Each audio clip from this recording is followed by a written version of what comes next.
This is the web series For the Love of BIM, promoting Barbados, everything Bajan Canadian, and everything Canadian Bajan.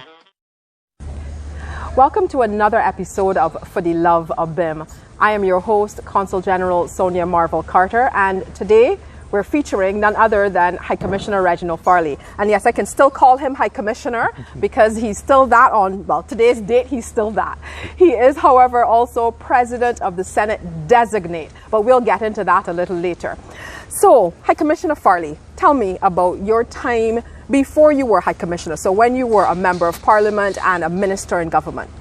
Well, I'll probably even take you a little further than that. That's fine. Because I want to say a big hello to my Robert Secondary students.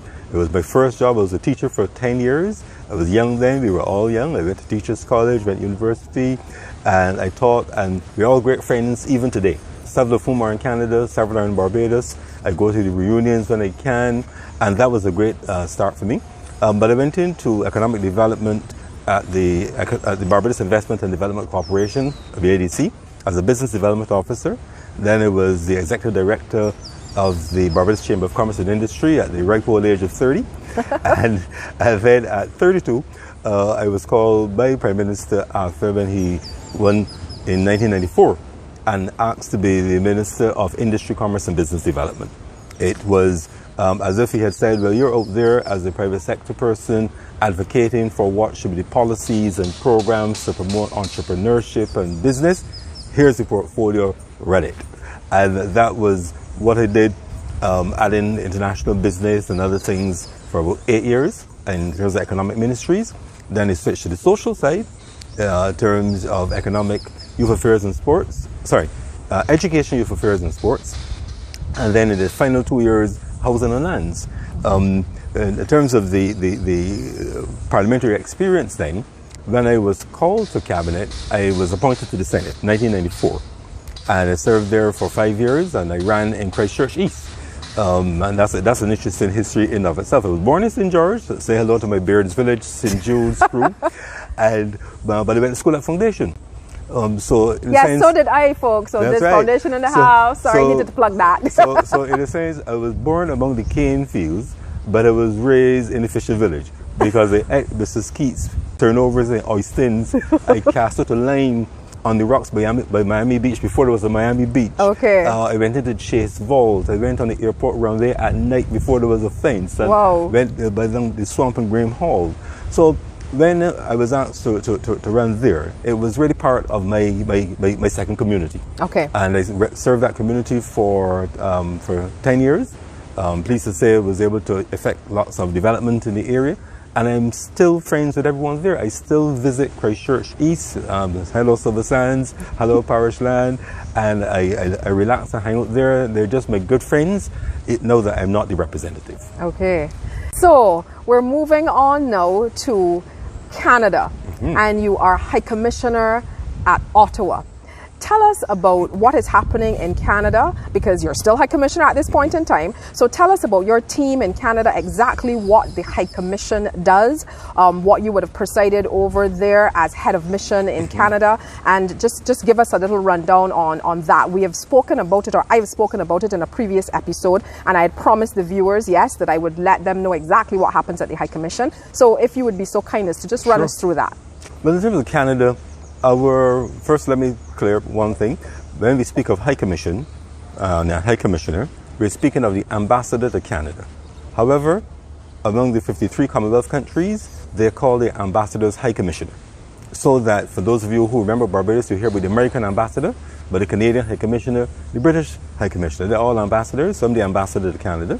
And our mission really, when you take it in its full context, is consists of High Commissioner, Consul General, Honorary Consuls at Montreal, Halifax, Calgary, Edmonton, and Vancouver, and then the staff.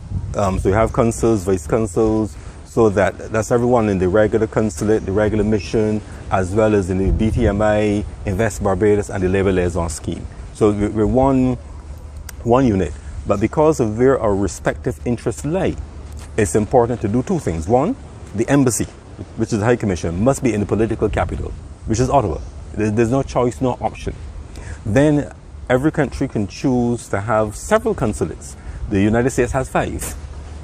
We've located our consulate in Toronto because 70% or so of Barbadians in Canada live in the Greater Toronto area. So that's where our interest is. It's also where the business comes from in terms of our tourism. So it makes sense to have a fully functioning consulate, and you're doing a fantastic job. Could not have a better consulate general than Sonia Marvel Carter. Thank you so much, High Commissioner. I hope y'all are listening to him, not about that part, but listening to him give the explanation about the difference between the Consul General and the High Commission and the consulate and the embassy, because I gave this information a little while ago in another episode. So if you didn't watch it then, you need to go back if you need to get a refresher. But High Commissioner is making sure that you understand the difference, okay? Maybe we'll quiz you on it another time. Go ahead. So it's really all one great team. What have we been able to do? Starting with the relations between countries, because that's where you have embassies, to boost relations between Canada and Barbados for their benefit and ours. So we have been able to strengthen the political ties. Prime Minister Motley, Prime Minister Trudeau have a very strong relationship. In fact, Prime Minister Trudeau and his government have been very helpful to Barbados in terms of making sure we got a good IMF agreement and in a timely manner, that there's other forms of international cooperation, technical assistance that have been provided. And we very importantly improve the functional nature of that relationship. For the first time, we inaugurated a joint CARICOM Canada dialogue, which means that at least once a year, if not twice, senior officials, permanent secretaries, deputy ministers will meet to discuss the working agenda between the region and Canada. And arising from the first meeting in June, we had, based on Prime Minister Motley's request, an immediate 2 weeks later technical working group on safe travel and tourism, because both countries, both Canada and the Caribbean region, including Barbados, we want to restart tourism, but safely. And we discuss protocols, methodologies. So we work towards being able to do what we can to revive that relationship. We've been able as well to improve work with our diaspora. In terms of, this is one of our other interests. We represent Barbadians and descendants of Barbadians in Canada. And you and I have been able to work more closely with the Barbados associations. We have social media, Facebook, Instagram, to reach the next generation especially, so they know what's happening. But for the love of BIM and other methodologies we're using to get our message across. To remind of one of the other important areas that we focus on, assistance to Barbadians in distress.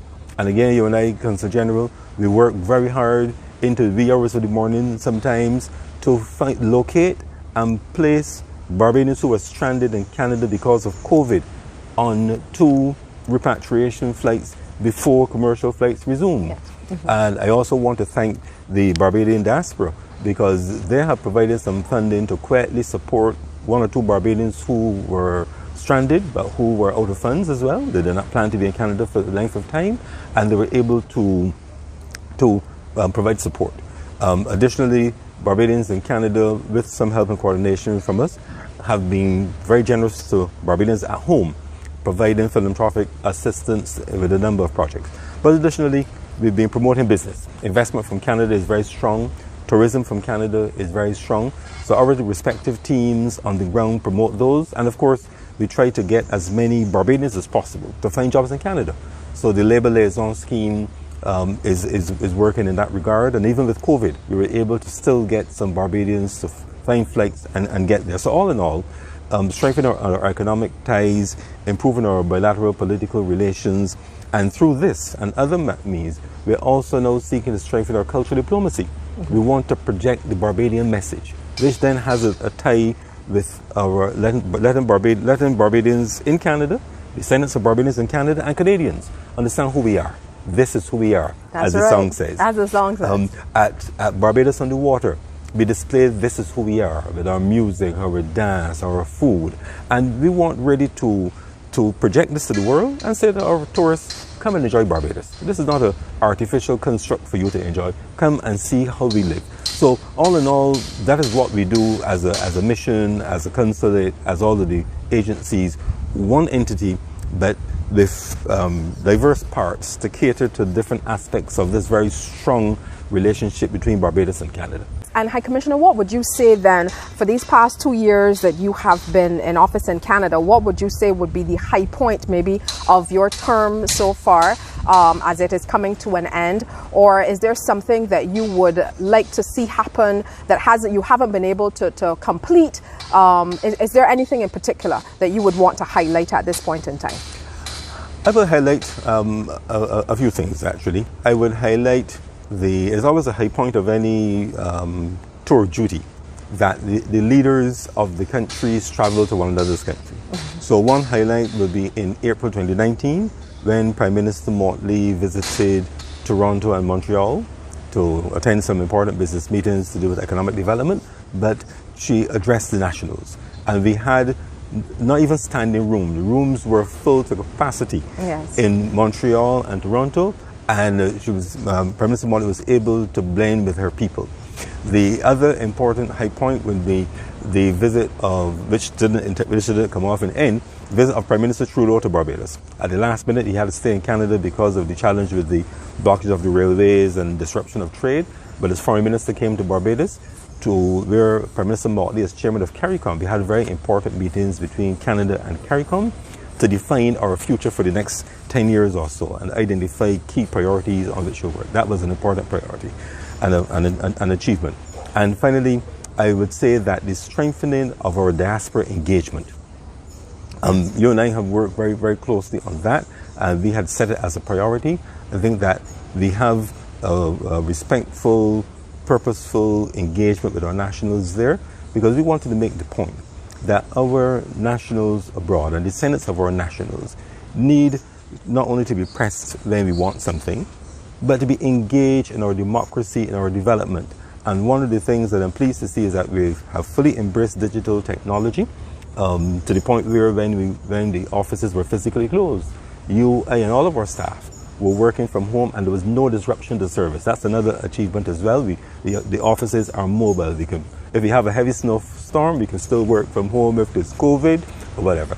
But on the diaspora side, we are at the point where when town hall meetings are held in Barbados, our nationals abroad can attend. So Prime Minister Motley was in a Zoom town hall meeting, primarily with the folks in the West, but also for Canada. We plan to organize a town hall meeting. You and I had discussed that. Yes. But this would allow our nationals abroad to talk to their ministers, to other leaders, and to have a real meaningful input into development at home. And I think that is an important, those are some important achievements I would like to point to in my 2 years in Canada. So we're just going to show you some pictures of the rest of the team at the High Commission and introduce them to you virtually.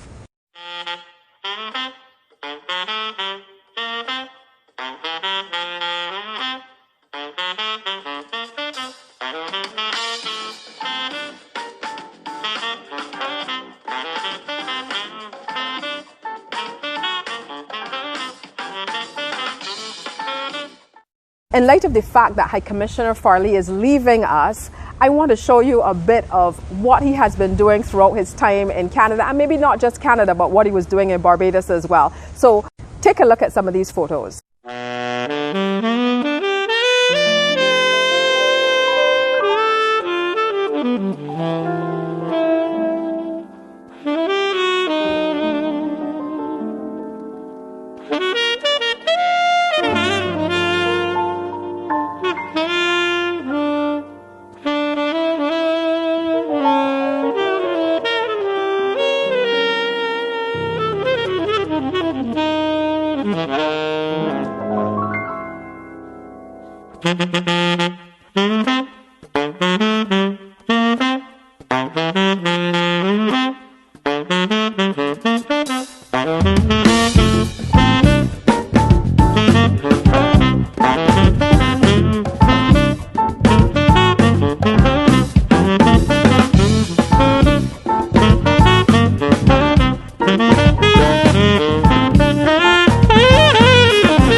closing words?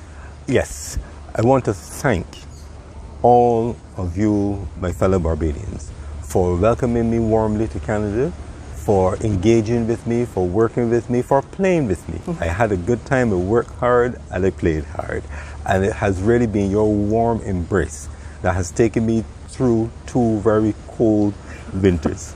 I want to thank you for your continued love and support for Barbados, and I look forward to seeing you either in Barbados when you come. Just look me up, you can find the Senate, you'll find me, find my home, and when I visit Canada, as I will often, I'll be checking on you. Thank you, God bless, it has been a good ride.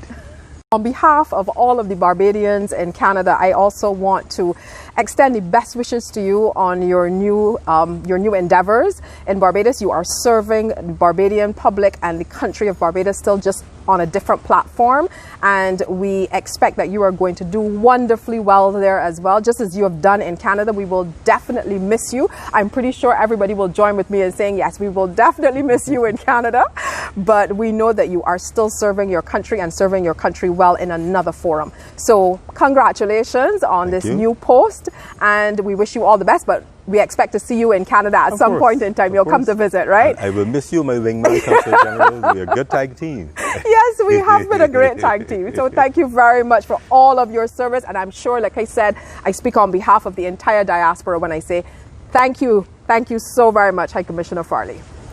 Okay, folks, and that's it. Another episode of For the Love of BIM. Bye for now. Be safe.